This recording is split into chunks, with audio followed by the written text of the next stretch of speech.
mehmonlar. Bugungi yig'ilishimizning sababi hammalarga ma'lum. Vatan ichi va sirtida tunilgan doktor Asad Sulayman ustozning hozirgi vaziyatda muhojiratda yashayotgan Uyg'urlar duch kelayotgan masalalar va uning hal qilish choralari, nima qilish kerak, nimalarni qilmaslik kerak deganga o'xshash objektiv masalalarni muzokara qilish. Doktor Asad Sulayman hammalarga ma'lum tunutishdan behojat vatan ichi sirtida xalqaro hammadan tunuydi, ham biz tunuymiz. Unda bo'lgan ekan qayta tunishtirishninki hojati yo'q.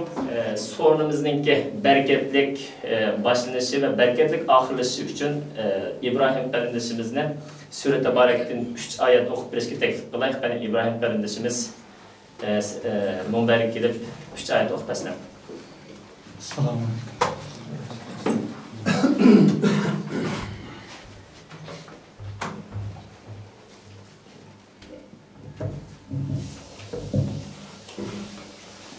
أعوذ بالله من الشيطان الرجيم. بسم الله الرحمن الرحيم. تبارك الذي بيده الملك وهو على كل شيء قدير. الذي خلق الموت والحياة ليبلوكم أيكم أحسن عملا وهو العزيز الغفور الذي خلق 7 سماوات طباقا ما ترى في خلق الرحمن من تفاوت فارجع البصر هل ترى من فطور ثم ارجع البصر كرتين ينقلب إليك البصر خاسئا وهو حسير ولقد زينا السماء الدنيا بمصابيح وجعلناها رجوما للشياطين وأعتدنا لهم عذاب السعير وللذين كفروا بربهم عذاب جهنم وبئس المصير صدق الله العظيم. سبحان ربك رب العزة عما يصفون وسلام على المرسلين والحمد لله رب العالمين. Belki bizden imanımızı yürüsün, kalbimizni bassın. Ayette ortaya koyulgan doğru ideyalarga amal qilib, tusalgan ideyalardan yanıqlı nasip olsun. Onda olsa hürmetli ustazımız Asad Sulayman ustazni hammamiz birlikte leksiyaga taklif qilaylik. Siz marhamat. Assalomu alaykum qarindoshlar. Mana birdan Ashbashdagicha 1 yil o'tib ketdi. O'tgan yilning 11-oyda bu yerdan ayrilib xizmat munosabati bilan Amerikaga ketdim. Aylanib hozir mana avgust o'ttirib bo'ldi degan gapda 1 yil oxirlashaydi o'tdi. Hamda hayot shundaqkan Amerikaga borgandan keyin nurg'unlar mendan bu yerga kelgandan keyin qanday hissiyat keldingiz? Amerikaga qanday qo'yildingiz deb ko'p odamlar shunday savol so'radi. O'tgan hafta qaytib kelgandan keyin bu yerga tonish bilishlarimni qaytib kelgandan keyin Shvetsiyaning qanaqa his qilding? Men dedim vatanda vaqtida vatandan chiqib ketgandan keyingi butun tuproq bizga o'xshash tuyuldi ekan. Faqat o'xshamaydigan bir vatan. Chunki vatan degan shundoq bir tuproqki u insonlarni har savdoga soldi ekan. Ota-bobolarimizni tortib shu tuproqda yashagan, shu tuproqda gullangan, shu tuproqda tarixning eg'irliklarini, tarixning xo'rliklarini, tarixning xo'shalliklarini shu tuproqda his qilgan. Shuna boshqan butun insonniki vujudida, qalbida vatanga tan qiladigan yana bir narsa bo'lmaydi. Hamda shu tuproqda yashashning o'zi bizga nasib bo'lmagan ekan, bugungi kunda biz muhojirat yashayapmiz. Lekin muhojirat yashashimizning o'zi tub ma'nosini qilib aytganda, yana shu vatan uchun. Vatan uchun. Kelgusidagi avlodlarimizni, bolalarimizni yana shu tuproq qaysa, shu tuproqning egisi, xo'jadori bo'lib yashasa, shu tuproqni dastlab turib, kelgusi avlodlarga o'zining tarixini, madaniyatini, kimligini o'tkazib bersa degan umidda. Shuning uchun ham o'zining hurligini, erkinligini yo'qotgan millatning, jumladan mustamlika ostida turayotgan millatning masalalari ko'p bo'ldi, problemlari ko'p bo'ldi. Shunga o'xshashla bizning bu hamda Uyg'urlarning hozirgi ahvolini aytgan vaqtda men bugungi leksiyamni burunqidek tarix temalari boshqa nuqtalarni so'zlaydim, lekin birsi bu qarindoshlar bilan ayrılıqda bir yildak bo'ldi, bir yüz ko'rishish, ikkinchisi o'zaro muntashış nuqtasini hamda abstrakit ba'zi temalarga tarixiy yoki nazariy temalar qaraganda bugun biz duch kelayotgan eng real masalalar. Yana sizlar ham biz birlikda his qilayotgan ba'zi masalalar ustida to'xtalishni to'g'ri ko'rdim. Shuning uchun ham men bugungi shu suhbat temamizda, ya'ni suhbat temamizga hozir nima qilish kerak degan bir oddiy mavzu qo'ydim. Balki adabiyot o'quvchilar bo'lsa 19-20 asrlarning boshlaridagi Rossiya adabiyoti butun dunyo adabiyotining ichidan yuksak o'rin turadigan bir adabiyot. Jumladan shu adabiyotdagi nurg'un yozuvchilarning asarlari o'z vaqtida uyg'ur tiliga tarjima qilinib, uyg'urlarga tunishtirilgan. Shularning ichida Chernishevskiy degan bir avtor bor. Shuning nima qilish kerak degan bir romani bor. Agar o'qiganda bo'lsanglar bilsizlar. Xuddi shuningdek bugungi kunda bizning oldimizdami uyg'urlar uchun jumladan muhojiratdagi uyg'urlar uchun nima qilish kerak degan savol menimcha intayin muhim. Chunki biz vatandan ayrilgandan keyin o'zimizdagi tabiiy turmush usulimizni yo'qotdik.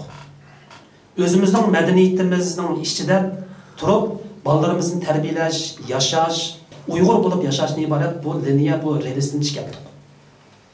Chiqib hammaga tarilib, dunyoning har qaysi o'xshamagan ellarda, davlatlarida yashayapmiz.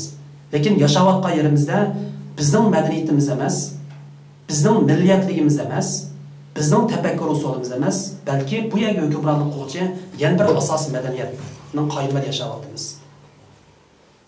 Shuning uchun har qaysi davlatlarda, har qaysi ellarda yashayotgan uyg'urlar bugungi kunda o'ziga keskin holda nima qilish kerak degan bir savolni qo'yish nihoyatda zarur deb o'ylayman. Endi buningda birinchi temada hamda to'xtalmoqchi bo'lganim, ya'ni uyg'urlarning buguni va bugungi muhojiratdagi bizning realligimiz. Endi gapni konkretlab aytsak, qog'illar qanday o'ylaydi uqmayman, ammo menda shunday hissiyot bor. Har kuni saharda uyqudan uyg'ongan vaqtda ba'zida o'zimizning shu chet elda yoki xalqning ziminda yoki muhojirat yashayotganligimizni unutib, xuddi vatanda uyqudan uyg'ongandek bir xil hissiyotni ham orzu qildi. Mushu uyquni chet elda emas, o'z vaqtidagi shu vatanning ichida shu tuproqning o'zida uyg'ongan bo'lsak, qanchalik baxtli bo'ladi. Lekin bu narsa hozir bizga nasib bo'lmaydi. Buni nasib qilish uchun kurash qilyapmiz, tirishyapmiz, qurbon beryapmiz. Shunga o'zimizning bu tuprog'idan ayrilgandan keyingi hissiyot butun insonlarga o'rtaq bo'ldi. Har qanday vatandan ayrilgan insonlardan bir o'rtaq hissiyot bo'ldi. Bu hissiyot nima desa, bir xil yo'qotish. Bu yo'qotish odamning butun umrida, mayli siz qanday hayot yashamang, hayotingizda har bir kunlik o'y fikringizda hamon bu narsa bilib bilmaysiz, his qilasiz buni. Ba'zida ro'shan his qildi, ba'zida tutuq his qildi. Shunga vatanning ichidagi uyg'urlar qaraganda vatan sirtidagi uyg'urlarning o'ylaydiganlari bu ko'p, xiyollari murakkab, psixik jihatdan, mijoz xarakteri va boshqa jihatdan murakkablashib ketishining sababi amaliyotda buning birda cho'ng sababi bor, vatansizlik. Shuning uchun sirtdagi bu shunday bir muhit yashayotgan vaqtda biz oldi bilan har bir inson, ya'ni individual holatdagi bir inson yoki kollektiv holatdagi bir ijtimoiy to'p yoki bir millat o'zining oldiga zodi nima qilishimiz kerak? Chunki bizning yo'liqayotgan masalalarimiz intayin real. Bu yerga yiltizimizni ayrilib tushdik, oldi bilan yashash kerak, mavjud bo'lish kerak, oilamizni beqishimiz kerak. Shuning bilan bir vaqtda o'zimizning aqida e'tiqodimizni saqlashimiz kerak. O'zimizning milliy kimligimizni saqlashimiz kerak. Shuning bilan bir vaqtda o'zimiz yashayotgan asosiy madaniyat eqimiga qatnashib, shu madaniyat eqimidan puttasab turish kerak. Undan boshqa yana bu yerda oila qurgandan keyin bolalarimiz va bola chaqalarimizni o'zimizning madaniyatimizning ichida tarbiyalab, ham bu yerga moslashgan, ham o'zining milliy va diniy kimligini saqlagan bir avlodni yetiltirishimiz kerak. Chunki biz bilmaymiz, bu kurashning zor qanchalik davomlashadi, yana qanchalik uzun. Balkim nayta qisqa vaqtning ichida tarix ba'zida shundoq o'zgardi. Shundoq bir kunlar kelishi mumkin. Balkim bu kurash nayta uzun so'zilib ketishi mumkin, hatto necha avlodga. Shuning uchun bugungi kunda biz o'zimizni mushu kurashga to'g'rilash bilan bir vaqtda kelgusi avlodni tarbiyalash, ularni kelajakdagi mushu xil qaynamga tayyorlashning o'zimi amaliyotda bugungilarning vazifasi. Shuning uchun boy degan gapimiz bo'yicha aytgan vaqtda har kuni sog'-salomat holda Alloh hamimizga bir jonli ato qilgan bo'lsa, yashashga nasib qilgan bo'lsa, uyqudan uyg'ongan vaqtda menimcha nima qilish kerak degan savolni o'zimiz qo'yishimiz kerak. Bu yolg'iz bir oila uchun shundoq, bir millat uchun shundoq, bir ijtimoiy to'p uchun shundoq. Endi hozir hammanglar ko'rib turibsizlar, vatandagi ahvollar bilan aytganda biz tarixdagi eng qiyin bir mazgilda turibmiz hozir. Balkim Uyg'urda tarixda ilgari nurg'un qiyinchiliklar, qaynamlar duch kelgan, lekin hozirgi biz duch kelayotgan mushu davrdagidek keskin, mushu davrdagidek bir ig'ir holatni biz beshimizni kechirmagan. Hozir ikki yo'l bor: mavjud bo'lish yoki yo'qolib ketish. Vatanning egisi bo'lish yoki bu vatanni tutib turish yoki bu vatandan voz kechish. Ikki yo'l bor Uyg'urlar uchun. Shuning uchun tarixning bunda qiyin bir mazgilda turayotgan bir xalq uchun, bir to'p kishilar uchun ularning zimmasidagi yuk tarixdagi har qanday bir davrdagi insonlar qaraganda intayin ig'ir va mushkul bo'ldi. Bu yerda necha yil yashash jarayonida ilgirki yillarda 5-yilning oldidan 2009-yildagi Uyg'urlarning hayotida yuz berayotgan ba'zi cho'ng voqealarni biz faqat barmoq bilan sanardik. 5-yildan keyin bo'libmi o'sha yaqinqi 1-2 yildan buyon bizning tuprog'imizda, vatanimizda yuz berayotgan voqea va qarshiliklar bu harakatlarni barmoq bilan sanash emas, hozir sanab ulgurmayapmiz. Shuning uchun nurg'un bizning insonlarimiz bir xil umidsizlikning ichida bizning o'zi hozir Uyg'urlarning o'zi bir chivin, bir tushunmalar holatimiz bilan bir pilning oldiga tatlayapmiz yoki pilni qilib qo'yapmiz. Pil birdasi yo'q bo'lmaz endi bunday qilib umidsiz kayfiyat bor. Ammo tarix reallik bunday bo'lmaydi.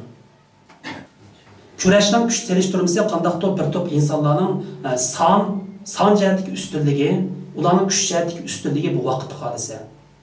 Ammo bir millatning, bir to'pning irodasi sunmaydigan u millatning aman umid bo'ldi. Chunki tarixdagi nurg'un misollar o'ziga bo'lgan ishonchisini yo'qotmagan, aqida, e'tiqodini yo'qotmagan, vatanga bo'lgan haqdorlik tuyg'usini yo'qotmagan xalq tarix sahnasini hargiz o'chgan emas. Buning uchun tarixdan nurg'un misollarni keltirish mumkin. Qisqasi shu 1 yilning ichida ilgari o'g'anda bu yerda turib qildik. 1 yilning ichida g'arb axborotining, jumladan Amerikadagi, shundaqla chet eldagi Uyg'urlarning birdan-bir axborot yoki taratqu manbasi bo'lgan shu Erkin Osiyo radiosida ishlash jarayonida nurg'un narsani his qildim. Biz emas, mushadagi hamma Uyg'urning birinchi qatam balkim o'rnidan turgandan keyin anlaydiganlar yoki qilgan xiyollar cho'qim ma'lum jihatdan hamma yo'q deyamaysiz, vatan haqida bo'ldi. Bilib-bilmay. Xuddi shuni o'xshash har kuni axborot organida ishga kelgan vaqtida vatandagi eng ichimizni azoblaydigan yoki eng hayajonlanadigan yoki har xil odam tuyg'usi olgan xabarlar oldi bilan bizning shu o'ringa keldik. Shuning uchun vatandagi shu bizning qarindoshlarimizning dardini, azobini his qilib turib ishlashning o'zi odamga unchalik oson ish emas. Chunki bu ish yolg'iz bizniki bu yerdagi jon beqish yoki yashash usulimiz bo'lsinmi yoki shuning bir hisoblansinmi, lekin buning o'zida ajoyib cho'ng bir mas'uliyat bor. Bu yerda necha 10 millionlagan bir xalqning zimisi yoki ularning yurak so'zi yoki ularning sadosini dunyoga o'z ayni bilan anglitishdan iborat bundoq bir mas'uliyat, bundoq bir vazifa. Buni his qilgan vaqtida odam haqiqatan jiddiychilikka bosadi. Shunga shu 1 yil jarayonida vatandagi shu reallikning ichida shuni his qilib yashashning o'zida mening his qilgan narsam hozir garchi tarixdagi eng qiyin bir sharoit turayotgan to'pimizdagi har xil besimlar ro'yi, jismoniy hamma jihatdagi besimlar shunchalik o'tkirlashgan bo'lsa-mu, lekin bu millatning vujudidan umid chirig'i o'chib ketgani yo'q. Men shuni his qildim. Umid chirig'i o'chib ketmadi. Agarda qachonki o'zining bugungi realligini yoki o'zining bugungi shu mustamlika holatini biz e'tirof qilib bel qo'ygan kunimiz, o chaqda bizning oldimizga hamma chiroq o'chgan, kelgusiga bo'lgan umidimiz hamma narsa yo'qolgan bo'ldi. Lekin bizning xalqimizning vujudidan bu narsa ketmadi hozir. To'pimizdagi zulm qanchalik ig'irlashgan sari bizning uningga nisbatan qarshilik inkosimiz shuncha kuchayyapti. Bu bir taraf. İkincisi, bu xil qarshilik jarayonida shakllangan bu tuyg'u yolg'iz buni Uyg'ur millati emas, bugungi kunda dunyo his qilyapti. Demak, dunyo axborotidagi tonilish doiramizning kuchayishi bizning yolg'iz emasligimiz. Bizning kurishimizning yoki elib berayotgan barliq tirishchilarimizning dunyoning nazar turayotganligining yana bir isboti bo'lgan.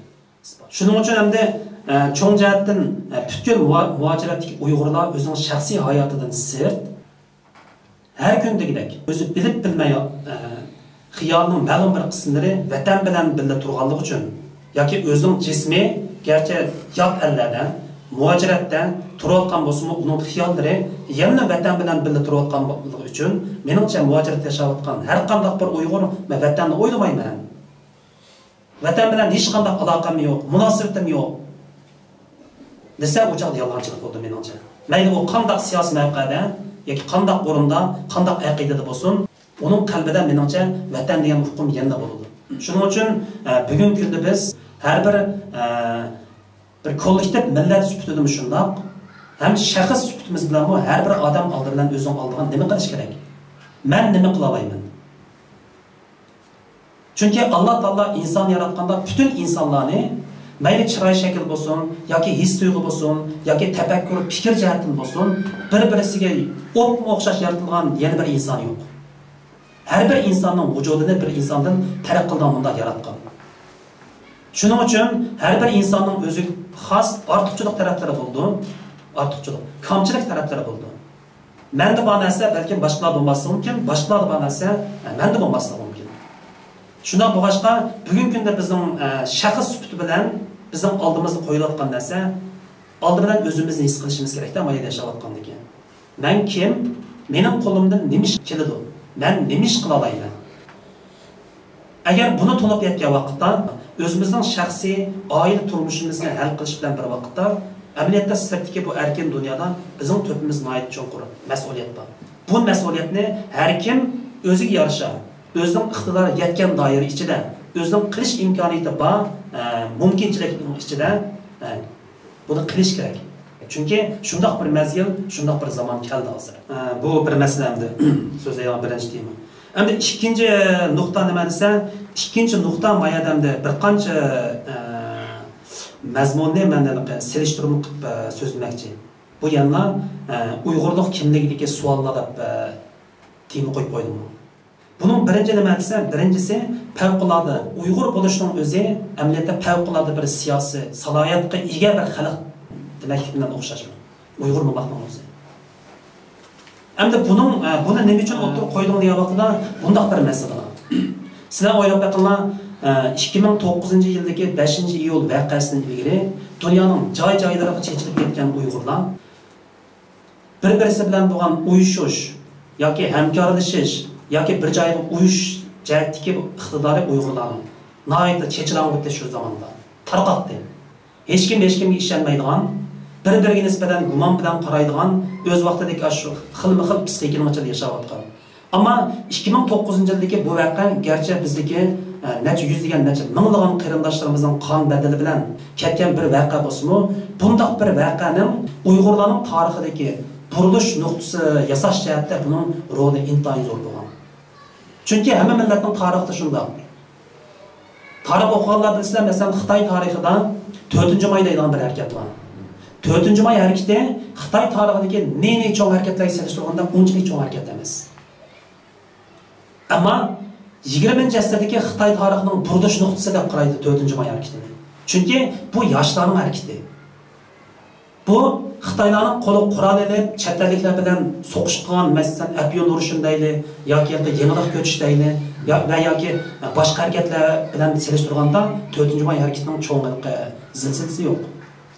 Bu nima desa, shu vaqtdagi Xitoydagi bir avlod o'quvchilar, yoshlar o'tirib chiqib, shu vaqtdagi mavjud hokimiyat ustidan Xitoyning kelajagi ustidan savol qo'ygan bir harakat bu.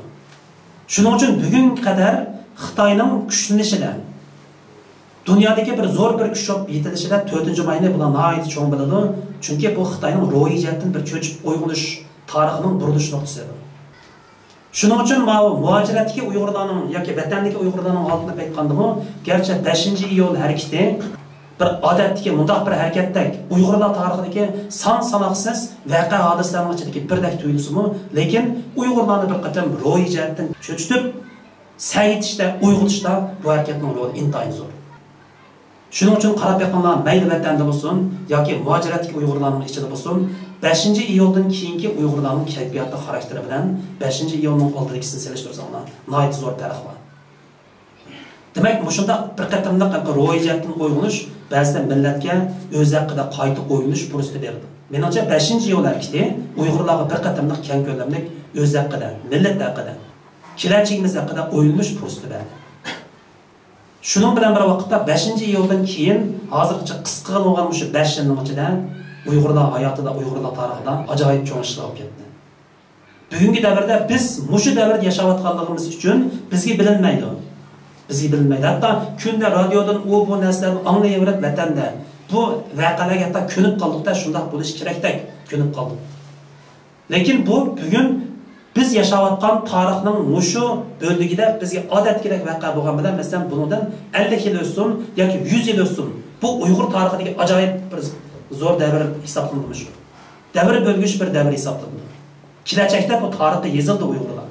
Shuning uchun 5-iyul harakatidan buyon joy-joylar chechilib ketgan, bir-biri bilan uyushish mumkinchilik bo'lmagan Uyg'urlar 5-iyuldan keyin xili zo'r darajada uyushdi, bir-biri bilan hamkorlashadigan yoki burunqi har xilqi kayfiyatidagi, psixikasidagi bu xil dilg'o'llikni yo'qotib, birga kelgan bir holatga turtki bo'ldi.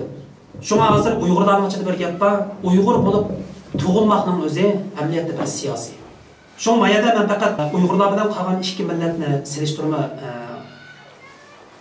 qilishni to'g'ri topdim. Birisi kim desa, chechenlar.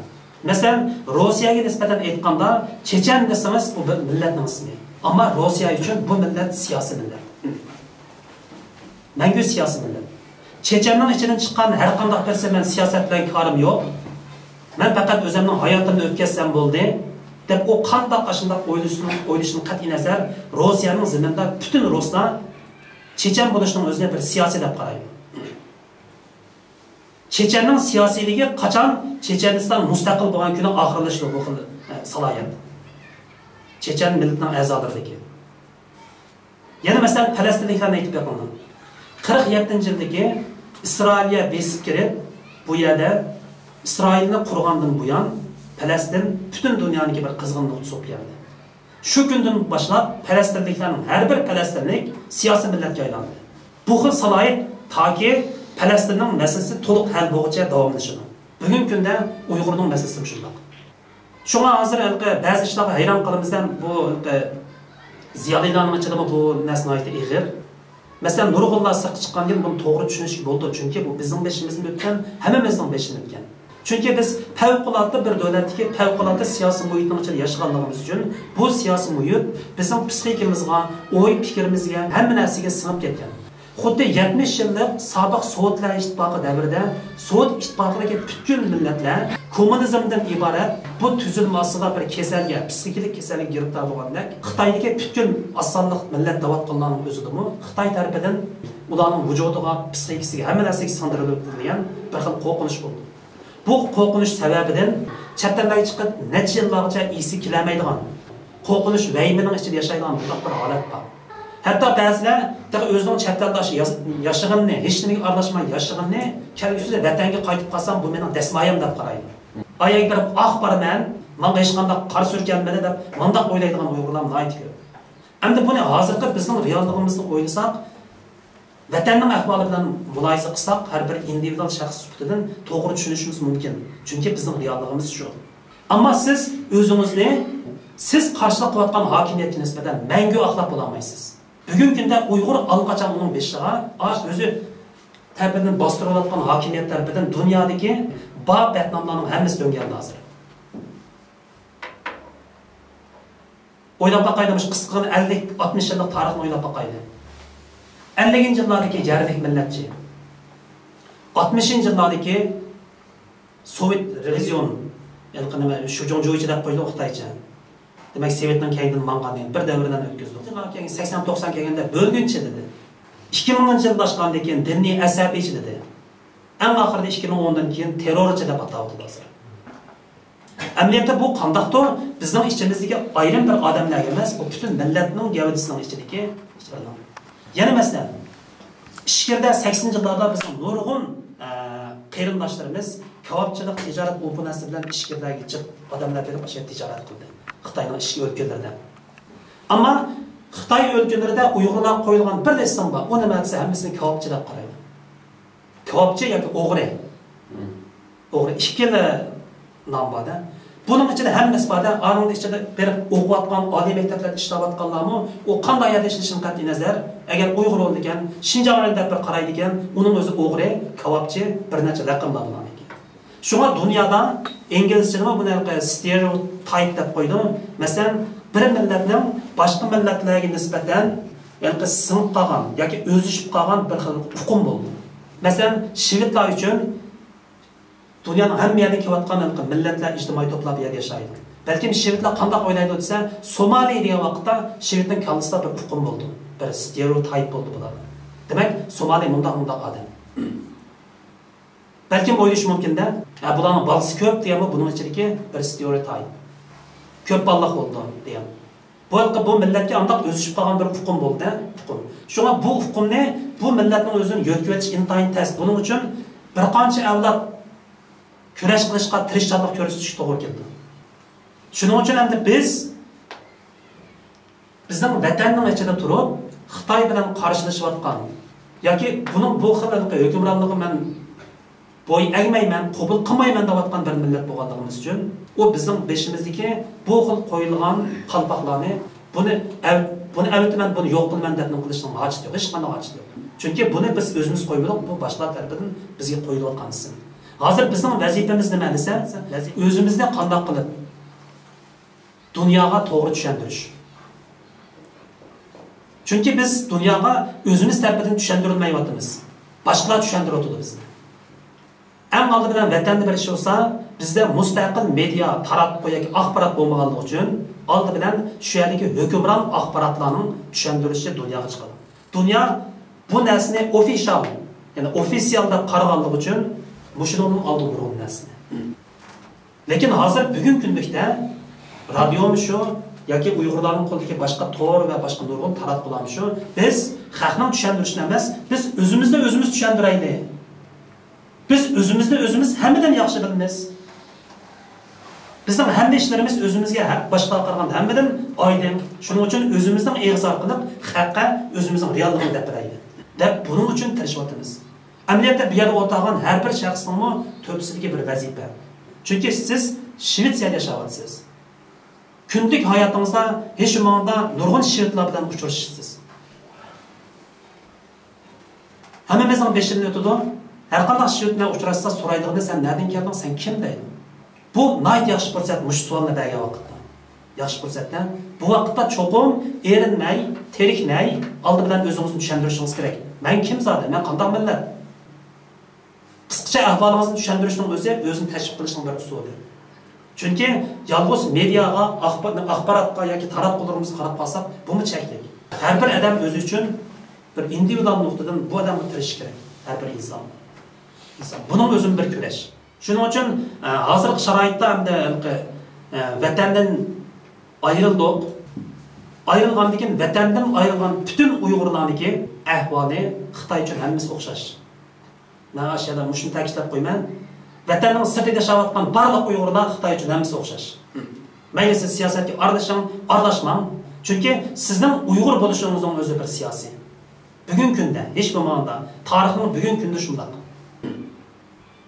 Shuning uchun ba'zi narsalarni, hatto ba'zi ziyolilarimiz yoki hatto ba'zi xil-xil nomli odamlarimizmi o'zining siyosiy aralashmaganligini, o'zining atalmış axligini bularga tushuntirishga urinib ketishning hech qanday ahamiyati yo'q. Buning foydasi yo'q. Chunki hech bo'lmaganda bizning chechimiz, chiroyimiz, aqidamiz, tilimiz hech narsa o'xshamaydi. O'zimizning ichidagi vatanning ichidagi odamlarni qanday ko'ldirib o'tadi, sirtdagi odamlarni shu xil ko'ldirib ketsak, bu erkin dunyoda yashaganimizning hech qanday ahamiyati yo'q. Inson hammasi oxiri berib, hammamiz ketimiz bu dunyoda. Mayli qanday yashamayli, hamma inson ayrildi. Ammo insonga Alloh taolo inson yaratganda boshqa hech bir hayvonlar, hech bir maxluqotdan bo'lmagan nurg'un imkoniyatni insonga bergan. İnsonga nurg'un mas'uliyatni yuklagan. Shuning uchun biz inson. Agarda bu hayotimizda o'zimizning bir inson bo'lish sifatidagi bu mas'uliyatni, bu xil imkoniyatlarimizning hech birisini o'rindamay ketsak, bunda hayotning hech qanday bir arziydigan yeri qolmaydi. Chunki vatanda xalqimiz jinini berib o'tadi, qinini berib o'tadi. Bir millatning shu darajaga yetmagining o'zi oson emas. Hozir bizning mashhurligida Tibet bo'limi bilsa, hatto biznikida bir Uyg'ur bo'limi kichik bo'lsa, Tibet bo'limida 40 nachalik odam bor, 4 soat anglatish bor. Butun dunyoda Tibetlar bilan o'zimizni zelishtirgan bo'lsak, Tibetlarni tashviq qilgan odamlarning ko'pligi, bularning xalqarodagi siyosiy tasmaysi Uyg'urlar qaraganda xilli kam, to'lnish nisbati xilli kam. Ammo bugungi kunda nima deydi? Tibet bo'limidagi ba'zilar bilan ko'rishga vaqtida ular shunday deydi. Tibetda hozir o'zini o'ldirish, o'zini o'ldirib qarshilik ko'rsatilgan bunday nisbat tamamen bilsizlar hozir 100 nachadan eshib ketdi-da. Bunga nisbatan hatto Tibetlarning o'zi qaqshab o'tadi. Dunyoda bunday passiv qarshilik bo'lmaydi. Men o'zim o'lib berib sam qarshilik qilmaydigan bunday narsa bo'lmaydi. Chunki bu hayotga kelganimiz albatta bizning beshimizda minib turgan bu kuchga qarshilik qilish jarayonida biz qarshilik ko'rsatamiz. Bu insonning o'zining tabiati bu. Har qanday vaqtda. Lekin bu qarshilikning unum bo'lishi kerak. Passportda o'zini o'ldirilish usuli bilan qarshilik ko'rsatishning o'zi hozir Tibetlarning o'zimi bu xil narsadan zerikkandek turdi-da. Shuning qarg'a vaqtida Uyg'urlarning ahvoli menimcha xilala Tibetlar qaraganda ochdi hozir ahvolimiz. Yana bir nuqta nima desa, yana bir nuqta Uyg'urlarning Xitoy miqyosida aytganda bizning o'xshamaydigan yerimiz birdan bir Xitoydagi siyosiy millat bo'lish sifatimiz bilan yana bizning oq ko'rinishimizda musulmon bo'lishning iborat bunday bir salohiyatimiz bor. Bu salohiyatimizning keyinda dunyoda milliarddan ortiq musulmonlar dunyosi bor bu Uyg'urlarning keyinida. Şunu Uyg'urning ichidagi har qanday bir ish nihoyat tezlikda bugungi kunda musulmonlar dunyosining bir parchasi sifatida bilan musulmonlar masalasiga birini taqildi bu jihatni aytganda.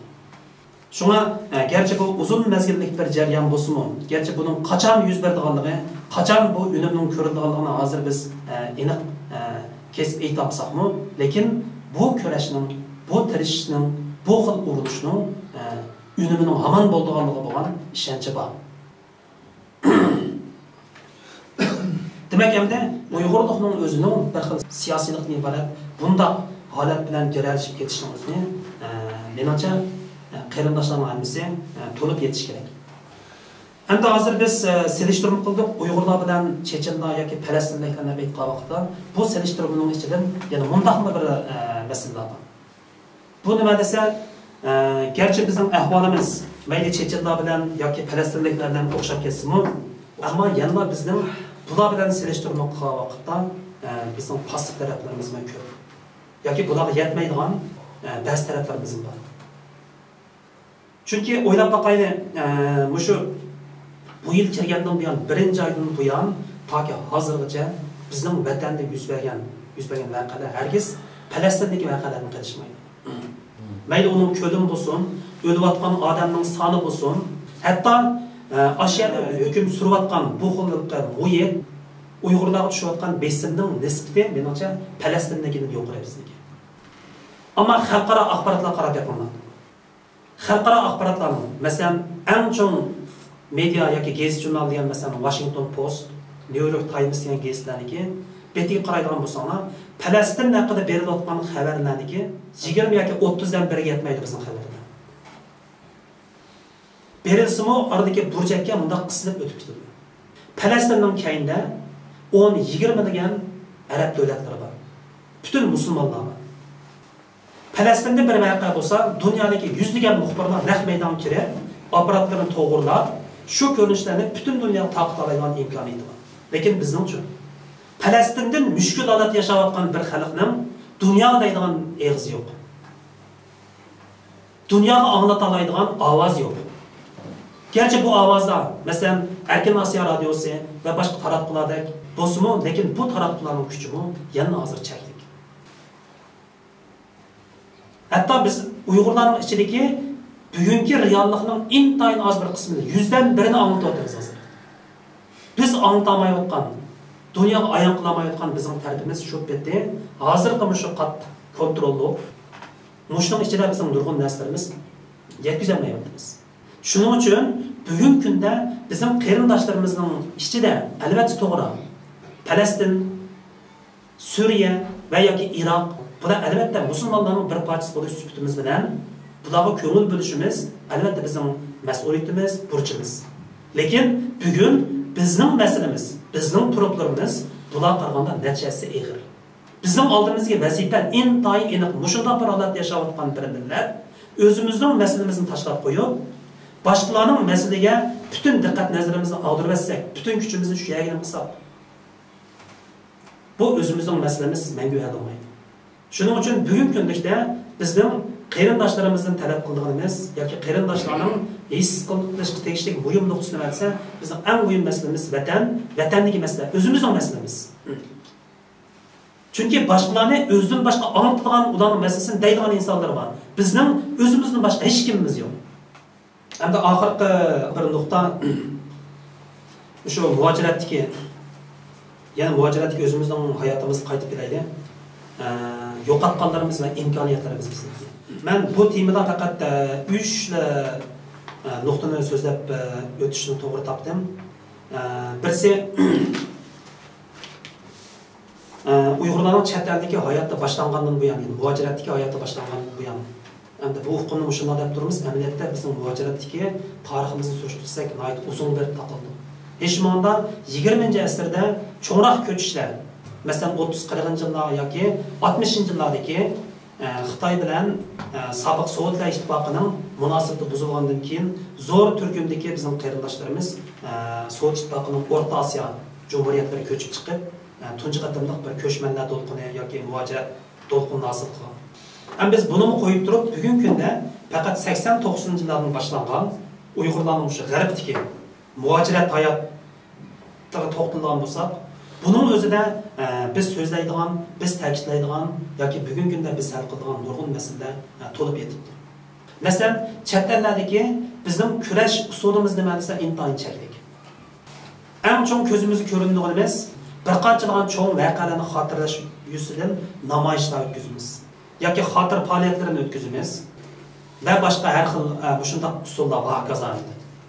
Ammo bizning muhaciratdagi hayotimizda bu albatta muhim kurashni o'rnashtirish. Lekin bizning bu yerdagi kurashlarimiz vatandagi bilan solishtirgan vaqtda vatandagisi bevosita naq maydon kurash. Chet eldagisi vositali yiroqdagi kurash. Endi bizning chet ellik ochlik tartibimiz nima desa, erkin dunyo yashayotganimiz. Nima o'ylasak, nima ish qilamiz desak, shuni erkin azoda o'tirib qo'ya oladigan bunday ochlik tartibimiz bor. Bu vatanda yo'q. Shuning uchun muhaciratga Uyg'urlar nima qilish kerak? Menimcha hozir biz sal qarayotgan yana bir muhim nuqta borki, birinchi avval biz shunday o'timiz ikkining oralig'ida. Ya mayadagi asos iqlimga kirib ketamaymiz, tirishimiz, urinib ko'ramiz, lekin bu asosga iqlimga kirib ketalishimiz natoyin bizniki. Hayotimiz shuning ustida o'tadi. Ikkinchi avlodda tayyorlayapmiz. Hadisa hamma oilada balam Uyg'ur so'zlar, Uyg'urcha gap qil yoki mana diniy e'tiqod, iymon nuqtasida uningga tirishimiz Uyg'urcha tilni chiqarishga tirishimiz, urf-odat, bu hokazo hamma narsaga tirishyapmiz. Bu yerda oila tirishimiz, bu yerda jamiyat va davlat va asosiy iqlim bor. Bu yerning madaniyatimi bizdan tanishib bo'ldi. Demak, qanaqa qilib o'zimizga o'zlashtirib, o'sha ishlar bu davlat uchun hassa qo'shtirish, bu iqlimga qo'shilib ketish. Amaliyotda bu bir xil jarayon hamda, shunday bir jarayon. Shuning uchun bu yerda shunday qilib namoyish qilib yoki bu chet eldagi da'voni qilish, mushu bir avlod o'tagan odamlar bilan oxirlashsa.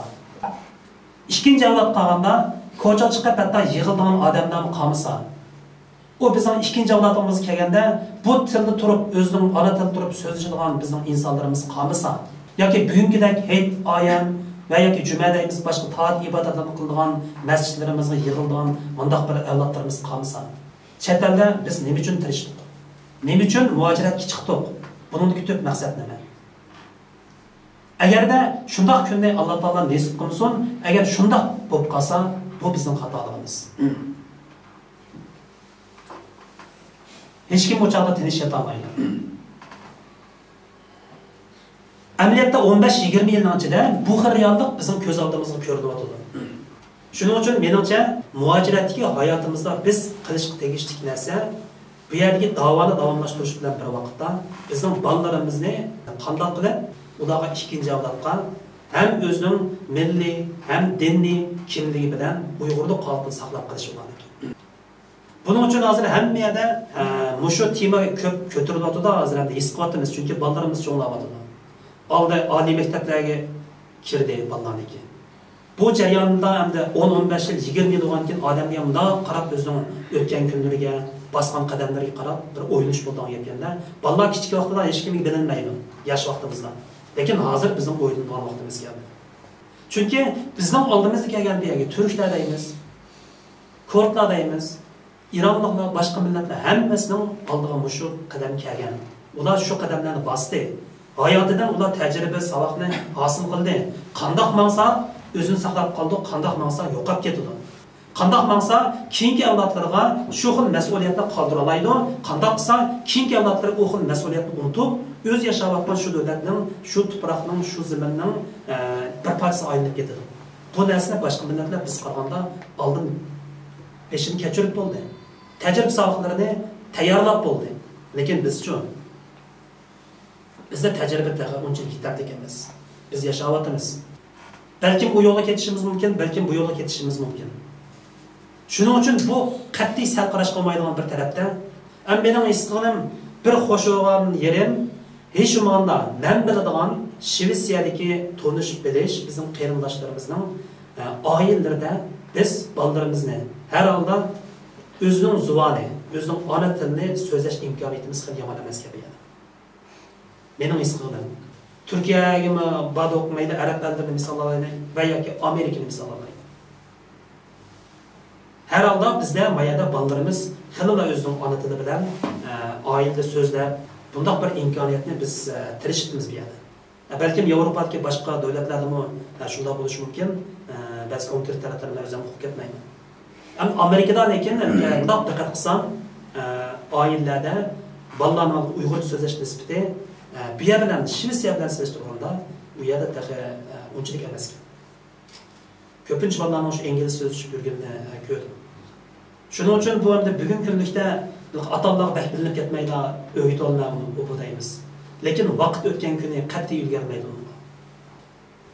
Xuddi musulmon bo'lgan odamga o'zining farzi bo'lgandek, farzni Alloh taolo tomonidan bekitilgan farzni ado qilishimiz zarur bo'lganiga o'xshash, oilada bolalarimizni o'zimizning ona tilimiz bilan zuvonni chiqarishning o'zimi ashna farzdek o'ylashimiz kerakda. Agar unda bo'lmaydigan bo'lsa, kunlarning birida bu xatolikni hargiz bola o'zini ko'rmaydi, otamdan ko'radi. Chunki u bolaning o'zini tanlash emas. Bu yerga muhojirat hayotini biz tanlagan.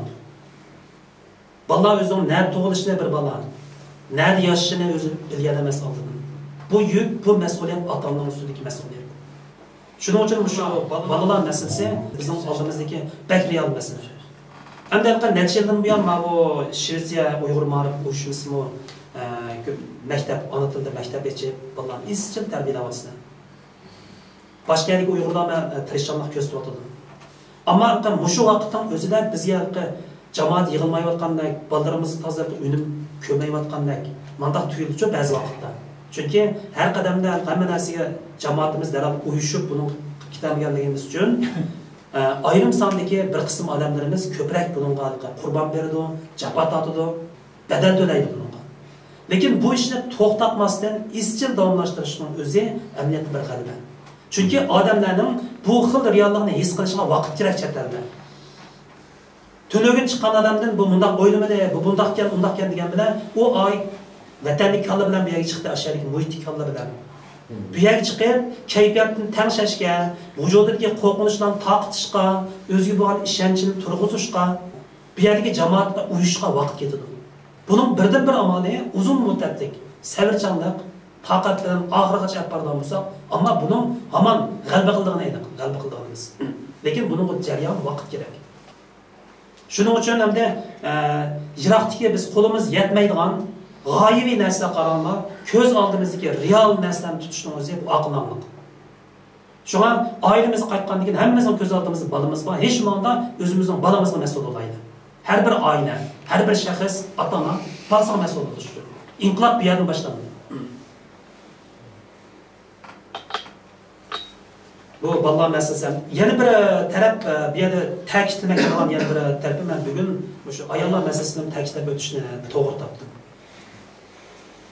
Vatandagi ahvollardan mesela o'zimning bilishimcha 90-yillarning oxiri 2000-yillarning ichida universitetda uzun mezgil o'qituvchilik qilish jarayonida maxsus o'quvchilar bilan ko'p aloqada bo'lganligimiz, o'quvchilarning psixikasini ko'proq tushunganligimiz uchun mening his qilganim keyingi yillarga borganda Uyg'ur jamiyatida qizlarning, ayollarning shijoati erlarimizdan yuqori bo'ldi. Bugun mayli ko'nglimdan kelsinmi men shunday qo'ymoqchi. Bir er bo'lish sifatimiz bilan Uyg'ur erlaridagi shijoat, mas'uliyat bugungi kundakda biz bu narsani o'tisini chiqarmadik. 80-90 yillardagi, 2000 yillardagi Uyg'ur jamiyatidagi buzilishning ko'p tarafini erlar keltirib chiqargan. Chunki erlarda tug'ilishdan, tarixdan qolib qolgan bir afzallik bo'ldi ayollar qaraganda. Afzallik bor. Hamma narsa shunga deydigan bu dunyo erlarning dunyosidir. Chunki tarix yaralgandan buyon erlar hukmronlik qilgan. Bu bir reallik. Ama bugün kun kelganda mana shu universitetning o'zida his qilgan, keyingi mezgilda kelganda oliy maktabga kiradigan bolalarning nisbatidan nihoyat ko'rinarli selishtirim bo'ldi. Qizlarning nisbati eshib ketdi, o'qiydigan vaqtida. O'g'illarning nisbati azaydi. Ikkinchi qadamda jamiyatdagi nurg'unlagan jamiyatning masalan pasif taraflari bo'ldi. Masalan chekimdagi birlish, jamiyatdagi buzuqchilik, aqidadagi suzishish, bu ishlarning hammasini amniyatda ayollar qaraganda erlar asos salmoqni egalladi Uyg'ur jamiyatida. Shuning uchun bu tarixdan qolgan yoki ilmiy sahnadan qolgan erlar o'zidagi afzallikdan foydalanib hamon bu narsani ayollarga o'ngab keldi. Lekin umumiy jihatdan ayollarga o'ngsak-mu, biz bir onadan tug'ilgan. Onamizning o'zi bir ayol. Hammamizning qizimiz bor. Qizimiz kelajakda ona bo'ldi, ayol bo'ldi. Bizning millatimizni tug'di. Shuning uchun men yoshlar qaraymanda, chet elga chiqqan masalan muajiratdagi Uyg'urlarni misol olgan bo'lsak-mu, muajiratdagi hayotda chet elning hayotiga tez moslashib, tilini tez chiqarib, tez xizmat topadiganlar yana bizning ayollarimiz, qizlarimiz bo'lyapti. Nima uchun erlarimiz shuni qilolmaydi? Nima yosh yigitlarimiz bor? Necha yillab bu yerda turgan, birisi tili chiqmagan, ikkinchisi bu yerning hayotiga moslashmagan, xizmat tepish tasavvurgan, oila qurgandan keyin ayol kishiga tayinib qolgan hatto. Mundaq bir holat Uyg'urlarda bor. Bu bizning realligimiz. Buni e'tirof qilishimiz kerak. Mayli bizning ko'nglimizga erlik g'ururimiz tegsimi, agarda reallikni e'tirof qilmaydi ekanmiz, uni o'zgartiradigan shijoat bo'lmaydi bizda, jasorat bo'lmaydi.